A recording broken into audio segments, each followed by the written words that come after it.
The moment she said he shouldn't be alone tonight, the afternoon air seemed to tighten around him, as if the sun itself had paused to listen. It was broad daylight, the kind that usually forgave everything, yet his chest felt heavy with the kind of silence that daylight exposes instead of hiding. He stood on the wooden porch of a quiet countryside lodge, surrounded by green hills and the soft rustle of leaves, and realized that loneliness didn't wait for nightfall. It showed up whenever grief decided the timing was right. If you believe in kindness and second chances, take a moment right now to like, comment, share, and subscribe to the channel Midnight Tales, because stories like this live on the belief that one gentle moment can change a life. His name was Armin Hale, and for the first time in years, he felt truly seen in a way that scared him. The woman in front of him was Mira Solin, someone he had met only hours earlier when he checked into the lodge to escape the noise of a city that had grown unbearable. She was calm in the way people are when they've learned how to carry pain without letting it spill everywhere. The afternoon light wrapped around her like a quiet promise, and Armin felt something shift inside him, something he had locked away after losing the one person who had made his world feel permanent. He had come here to be alone on purpose, convinced that solitude was the only way to survive the ache. Yet here was a stranger gently challenging that choice without judgment, without pressure, simply by noticing. Armin's struggle wasn't visible on the surface. To anyone passing by, he looked like a man taking a break, breathing in fresh air, enjoying a peaceful retreat. Inside, however, he was unraveling. Months earlier, grief had torn through his life like a storm at noon, unexpected and merciless. He had learned how to function, how to smile when required, how to answer simple questions, but he hadn't learned how to feel whole again. Days were the hardest because there was no darkness to blame. In daylight, memories appeared sharper, louder, impossible to ignore. He carried them with him now, standing on that porch, realizing that running away had only brought him closer to the truth he'd been avoiding. Mira had her own quiet battles, though Armin didn't know that yet. She had returned to the lodge after years away, choosing to help her aging aunt run the place instead of chasing the life she once thought she wanted. Loss had taught her that plans were fragile things. What mattered more was presence, the simple act of staying when someone needed you. As she watched Armin struggle to hold himself together in the open light of day, she recognized the familiar look of someone pretending to be fine.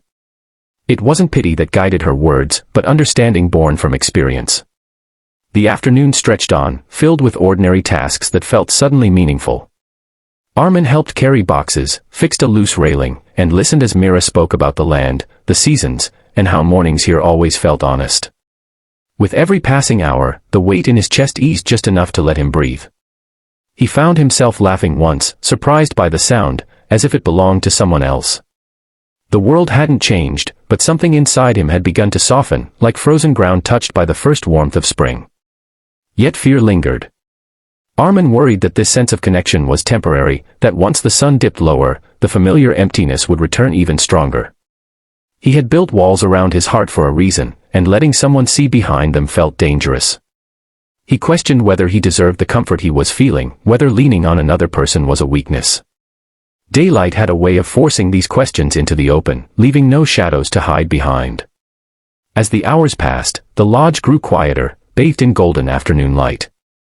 Armin realized he hadn't checked the time once. For the first time since his loss, he wasn't counting minutes, wasn't waiting for the day to end.